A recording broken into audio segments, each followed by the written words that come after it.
হেঁপাহৰ ভোগালীলৈ মাজত মাথো কেইটামান দিন ৰাজ্যৰ বিভিন্ন প্ৰান্তৰ সমান্তৰালভাৱে হোজাই জিলাৰ কাকিটো উলহ মালহেৰে উদযাপন কৰিবলৈ প্ৰস্তুতি চলাইছে ভোগালী বিহুৰ।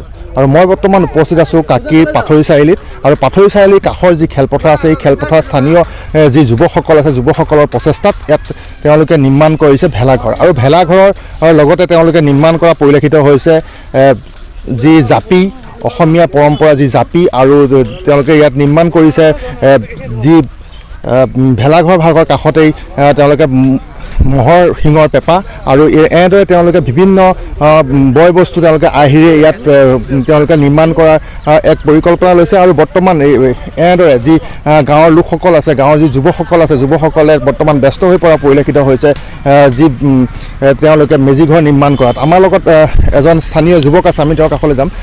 দাদা, মই আপোনাৰ কাষলৈ আহিছোঁ। দেখা পোৱা গৈছে যে আপোনালোকে ইয়াত এতিয়াও নিৰ্মাণ চলাই আছে, কি ক'ব? হয়, নমস্কাৰ। পোনপ্ৰথমে সমূহ অসমবাসী ৰাইজলৈ মোৰ হিয়াৰ পৰা লগ জনাইছোঁ, লগতে মাঘ বিহুৰ শুভেচ্ছা জ্ঞাপন কৰিছোঁ। বিগত বছৰৰ দৰে এইবছৰ আমি এটা ভেলাঘৰ তৈয়াৰ কৰিছোঁ আৰু এই ভেলাঘৰৰ লগত সংযোগ ৰাখি সেইদিনাখন আমি বহুত কাৰ্যসূচী ৰখাইছোঁ। উৰুকাৰ নিশা আমি গোটেই গাঁৱৰ ৰাইজে লগে ভাগে ইয়াতে এসাঁজ খাম। আমাৰ এই বস্তু ক'ৰবাৰ কিনিব নোৱাৰা হয়। আমাৰ ইয়াত নিজৰ কোনোবাই হাঁহ দুটা দিব, কোনোবাই নিজৰ পুখুৰীৰ পৰা মাছ ধৰি দিয়ে, এই তেনেকেই প্ৰত্যেক বছৰ আমাৰ তেনেকুৱা হয়। আমি মিনিমাম ৩-৪ হাজাৰ মানুহ একেলগে বহি এই উৰুকাৰ ৰাশিৰ দিনা আমি একেলগে ভোজ ভাত খাওঁ। আৰু তাৰ লগত সংযোগ ৰাখি আমি লগতে এখন লটাৰী খেলৰ আয়োজন কৰিছোঁ। আৰু এই ৰাতিলৈ আমি গীতৰ শৰাইও আগবঢ়াব আমন্ত্ৰিত শিল্পীৰ দ্বাৰা। ইতিমধ্যে তেখেতৰ লগত আমাৰ কথা পতা হৈ আছে, আহিব সেইদিনা ৰাতি। সেই সমূহ ৰাইজক কিমান দিনৰ আগৰ পৰা এই প্ৰচেষ্টা? ইয়াত মিনিমাম আপোনাৰ 25 দিনৰ ওপৰ হৈ গ'ল। 25 দিনৰ পৰা আমি কাম চলাইছোঁ। তাৰ আগতে ধান কটাৰ পিছত আমি নৰাখিনি কাটি দিলোঁ। নৰা কটাৰ পিছত বাঁহ কাটিব লগা আছে। মিনিমাম এতিয়ালৈকে আপুনি সিটা সময়ত আমি নিজে চৰকাৰী আপুনি আনিছোঁ, নৰা আনিছোঁ ডাঙৰ মেজিক দি। আৰু আপোনাৰ বাঁহ আনিছোঁ, এতিয়ালৈকে বাঁহ কমচে কম 400মান বাঁহ অলৰেডি গুচি গ'ল। আৰু এতিয়া আৰু দুগাড়ী বাঁহ আহি আছে, কাটি আছে বাৰীত, আমাৰ নিজৰ বাৰীত। এইবিলাক আমি কিনিব লগা হোৱা নাই, চব খালি আমি কোনোবাই দিছে 100ডাল, কোনোবাই দিছে 200ডাল, তেনেকৈ সকলোৱে দি আমাক সহায় সহযোগ কৰিছে।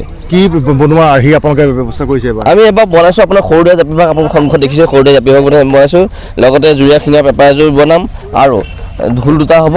আৰু তাৰ লগত আপোনাৰ হেৰি থাকিব, মহ দুটা মহ থাকিব, যুঁজাৰু মহ দুটা, এনেকৈ দেখুৱাম। আৰু মানে আপোনাৰ যিদিনাখন আপোনাৰ ভেলাঘৰত আপোনালোকে সকলো ৰাইজে মিলি পেলাই এসাঁজ? হয় হয় হয় হয় হয়, সেই দেখোন।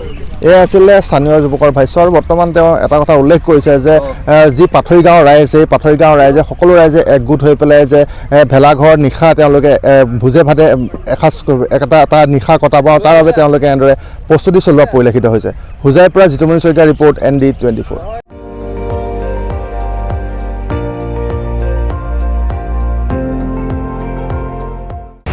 আপুনি চাই আছে ND24, সৰ্বশ্ৰেষ্ঠ নহয়, সৰ্বোত্তমৰ দৌৰ।